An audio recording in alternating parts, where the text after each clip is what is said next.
Hello guys, welcome back to my channel all is well বাবু। সবাই কেমন আছো? আশা করি সবাই ভালো আছো। আজকে আমার অফিস ছুটি। আজ বাড়িতে পুজোর স্পেশাল দিন। সকাল সকাল ঘুম থেকে উঠে জানালা খুলতেই দেখি বাবা গরু নিয়ে মাঠে যাচ্ছে, জেঠিমা পুজো দিচ্ছে। একদম গ্রামের সেই শান্ত সুন্দর সকাল। আমি ব্রাশটা সেরে নিলাম, এদিকে বউ রান্না বসিয়ে দিয়েছে। আমার ছেলে আবিরকে ব্রাশ করালাম, বাকিটা ওর মা সামলে নিল। সবাই মিলে একটু গল্প করছিলাম। ঠিক তখনই ইলেকট্রিশিয়ান এসে গেল মাইক লাগানোর জন্য।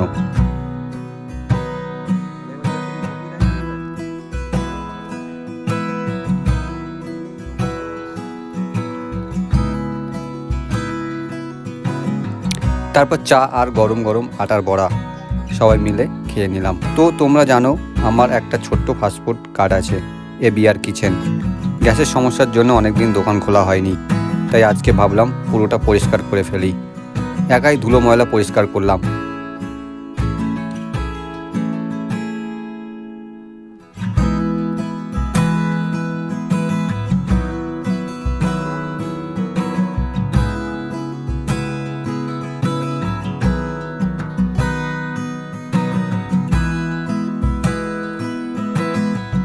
সবকিছু আবার গুছিয়ে ভিতরে রেখে দিলাম।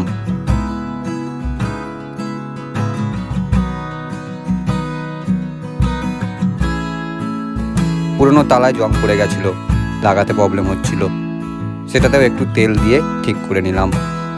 এদিকে বাড়িতে আরেক ঝামেলা, জল উঠছে না, সাবমার্শাল খারাপ হয়ে গেছে, তাই মিস্ত্রি এসে গেছে কাজ করতে। আবির স্নান করে কার্টুন দেখছে। আবিরের মা আবিরকে রেডি করে দিল।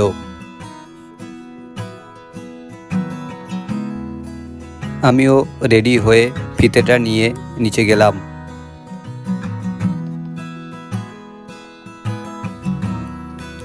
নিচে এসে আমি বাইকটা বার করলাম, গিয়ে মন্দিরের সামনে গিয়ে দেখি মন্দিরে যোগাযন্ত্র চলছে। তারপর দেখলাম বউ রেডি হয়ে নিচে যাচ্ছে পুজোর জোগাড় করতে। আমি দোকানে বসলাম প্ল্যান করার জন্য। চেষ্টা করছি বাইকটা দিয়ে যদি ফুটকার্টটা টেনে নিয়ে যাওয়া যায়। এর মাঝে দেখি বউ দোকানে পুজোর জন্য যোগাযন্ত্র করছে, আর আমি দোকানে কাজ করছি। আমার ছেলে এসে আমার সঙ্গে একটু দুষ্টুমি শুরু করে দিয়েছে। ও আর ওর দিদি দোকানের মধ্যেই খেলা করছে।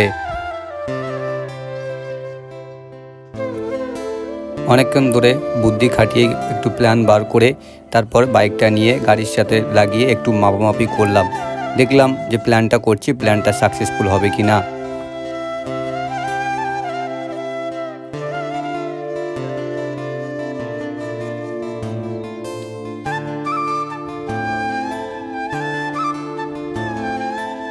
তারপর লোকাল গ্রিল দোকানে গিয়ে কথা বললাম, কিন্তু ওদের অনেক কাজ থাকায় আজকে আর হলো না।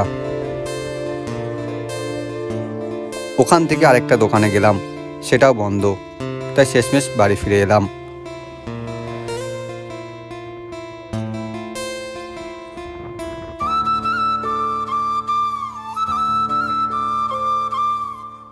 বাড়ি এসে জলের ড্রামগুলো দোকানের সামনে ছিল, ওগুলো নিয়ে ঘরে তুললাম।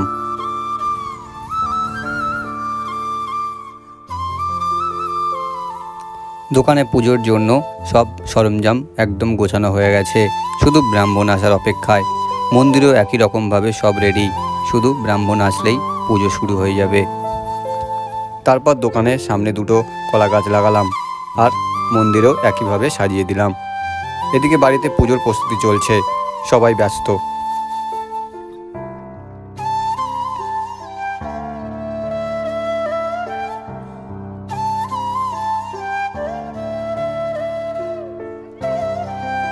মিস্ত্রি সব চেক টেক করে সবাই মিলে আলোচনা করা হলো যে কি সমস্যা হয়েছে। মিস্ত্রি বলল যে একটা পাইপ নিয়ে আসা হোক, পাইপটা দিয়ে আরেকটু সাবমার্সিবলের মেশিনটা আরেকটু নিচে নামিয়ে দেওয়া হোক।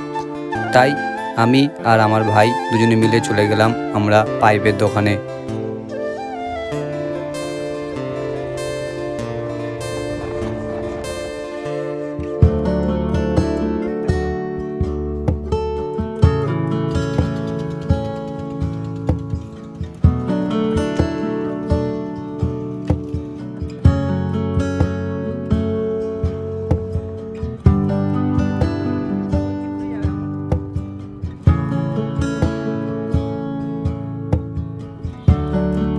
ওখানে গিয়ে দুজনে মিলে একটা পাইপ নিয়ে এসে মিস্ত্রির কাছে দিলাম।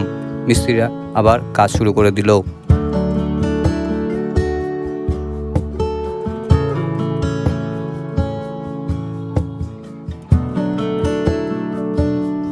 অনেক কাজের পরে ক্লান্ত হয়ে একটু ফ্রেশ হলাম।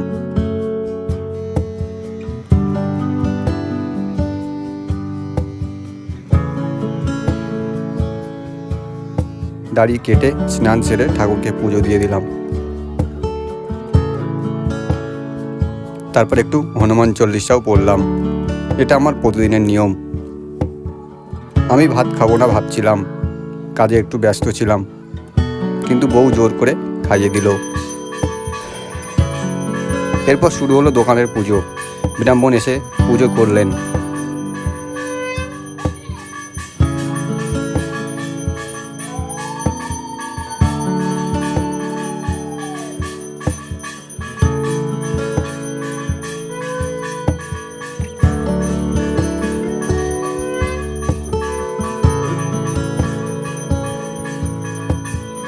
সবাই মিলে প্রদীপের তাপ নিলাম। পুজো শেষ করে এবার মন্দিরের পালা। লক্ষ্মীনারায়ণের পুজো। মূর্তি বাড়িতে আসতো, সবাই মিলে বরণ করে মন্দিরে নিয়ে গেলাম। পুজো শুরু হলো।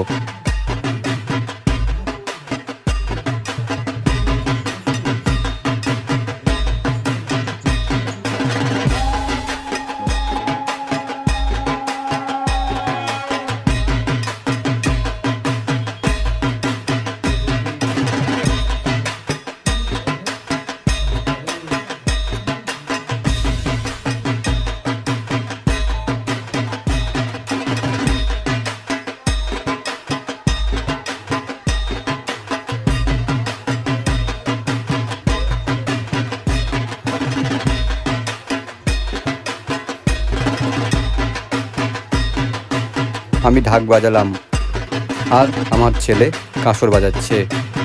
বাবা মা কাকা কাকিমা সবাই মিলে অঞ্জলি দিল। তারপর হোমযজ্ঞ হলো।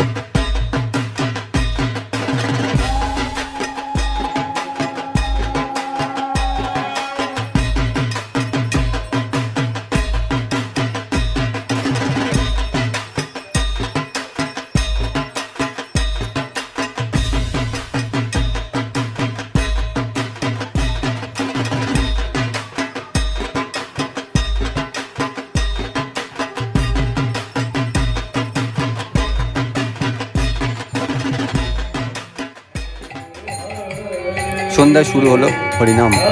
পুরো পরিবেশটা একদম ভক্তিময় হয়েও গেল। অনেকক্ষণ ধরে নাম সংকীর্তন চলল। এইভাবে কাটলো আজকের দিনটা। পরিবার, পুজো আর ভালোবাসায় ভরা একটা সুন্দর দিন। ভিডিও ভালো লাগলে লাইক, কমেন্ট আর শেয়ার করতে ভুলো না। আর চ্যানেলটা সাবস্ক্রাইব করে পাশে থেকো। পলিজয়ের বাবু। এই ছোট ছোট মুহূর্তগুলোই একদিন বড় স্মৃতি হয়ে যায়। তাই যতটা পারো ভালোবাসা ছড়াও। জীবনটা সিম্পল, খুশি থাকলেই সব ওয়েল। আজ এখানেই শেষ। All is well.